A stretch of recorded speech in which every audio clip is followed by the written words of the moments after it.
Hello.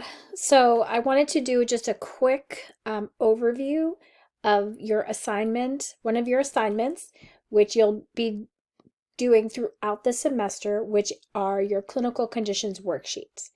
Um, your the clinical condition worksheets align with the readings for the week. So, for example, week 1, week 2, I can't recall now.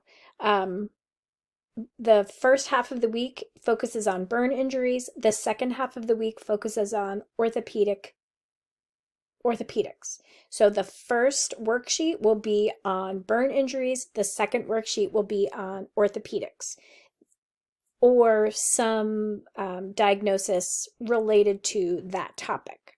So I think for orthopedics, it's osteoarthritis.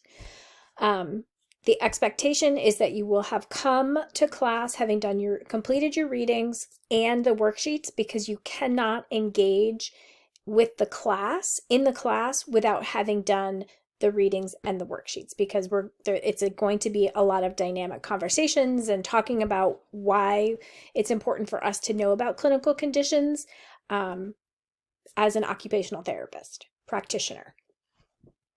So how do you prepare for those worksheets? Step 1, read anything that was assigned this week, all of it, but it might not be enough information to fill out the worksheets. It will give you a good basis, but it won't give you all of the information. So you will need to read anything that's assigned, but you'll also need to do some extra research. So don't rely solely on the textbook. When you read the rubric for this assignment, you will see that there is a specified number of resources that you need to cite, as well as with the textbook. Use the Trinity Library, bookmark this site, go to the Trinity Library and use the resources that they have. There are some other great resources through the American Occupational Therapy Association and the American Journal of Occupational Therapy, and through the NIH, the National Institute of Health. These are reputable sources. I will be very clear with you all. I will not accept non-reputable sources such as Wikipedia or a health condition society, for example, multiple sclerosis. That the Multiple Sclerosis Association, you can find resources through that site, but just citing that source, that's not reputable and that's not appropriate. If you have questions about how to cite, talk to the library, talk to me. I'm happy to help you with that. Do not rely on sources like WebMD, as I said. Please, please, please, I'm going to say it again, don't use Wikipedia. You will be asked to redo your work. Step 2, what is the condition that you have been assigned? So you'll have a whole host of conditions. You'll be asked to fill in the chart. So everything, there's a chart. Use your own words. Do not copy directly from the textbook. That is called plagiarism. And you want to think about how you could explain this diagnosis to a client that you're working with. How do you talk about burn injuries to your client? So think about how you would describe things to this client. And think about graphics. How would a graphic add to this worksheet? And then how would you cite that graphic as well?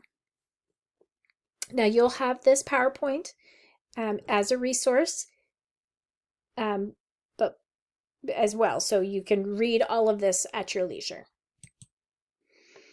So this next part of that grid, the worksheet on your worksheet, is what are the signs and symptoms of this condition. So think about what information do you need to know about this diagnosis, and how are you going to frame that within this worksheet. Think about the incidence and prevalence. Is it common or is it rare? Who gets it?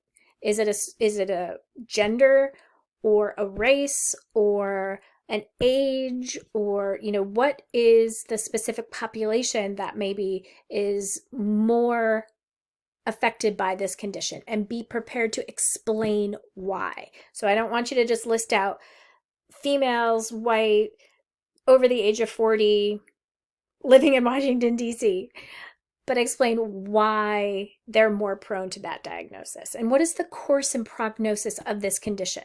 Because when you walk into a room of a client who has, let's say, remitting multiple sclerosis, remitting, relapsing, that they go through fluctuations in their status, and they will never be 100% well. So you need to be able to understand that when you're creating your treatment plans and doing your evaluation on this client. Step 4, is there any medical or surgical management to this condition? Do they need a splint? Will they need occupational therapy? What is the medical background that you need to know about this diagnosis? Does it require medication? Does it require frequent procedures? So what information can you gather about this diagnosis? Step 5, are there any complications or precautions that you need to be aware of when working with this diagnosis? What could go wrong when working with this client? So let's go back to the example of multiple sclerosis. Clients with MS are prone to overheating.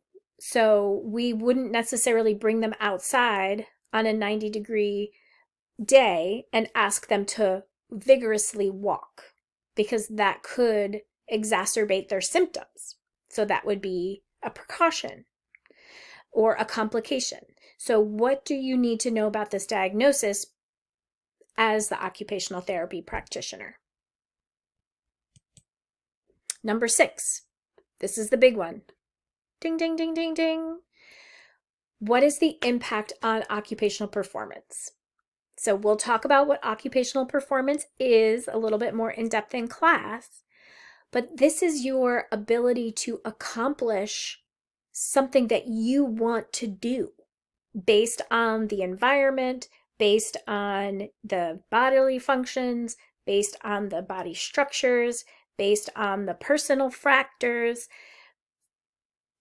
So going back to the example of somebody with multiple sclerosis, they're remitting, relapsing, and they're having a relapse currently. They're with you in rehab, in acute inpatient rehab, and they want to take a shower. They want to take a hot shower so bad. Based on the precautions and complications, we already know that a hot shower might not be the best choice because it could exacerbate already exacerbated symptoms. So what is the occupational performance impact of the client's relapse with multiple sclerosis? And we'll talk more about that in depth. But be prepared to explain that on your worksheet. What is the role? What is our role? What do we do? Why do they need us? Why wouldn't they need a PT or a speech therapist or a nurse? Why do they need us? Be able to articulate that clearly. Why do they need you or me? Again, going back to the sources that are most appropriate, peer-reviewed articles, use your library. What does peer-reviewed mean?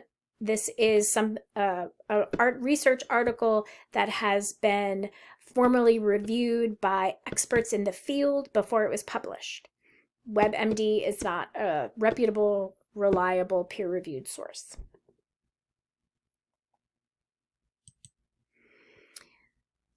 Don't forget your references. This is all new to you, so you must cite your sources. If you turn in a paper on MS, multiple sclerosis, having never done any research on this topic, and you just write all the information down that you remember from the textbook, that's not novel. That's novel information from you. That's not something that you already knew that you're writing down. This is something that you've read. It's new to you, so you need to cite your sources. I expect every worksheet to have citations outside of just the textbook. And if you don't know how to cite, use your APA manual. Go to Purdue OWL, to help you with those citations, or go to the library. They're an excellent, excellent resource for you. Finally, proofread. Silly points are lost for not proofreading. So run your spell check, make sure your references are correct, have somebody look at it for you, but please, please, please proofread, proofread, proofread, proofread. I can't stress that enough. So again, if you have any questions, don't hesitate to reach out, and I really look forward to reading all of the worksheets.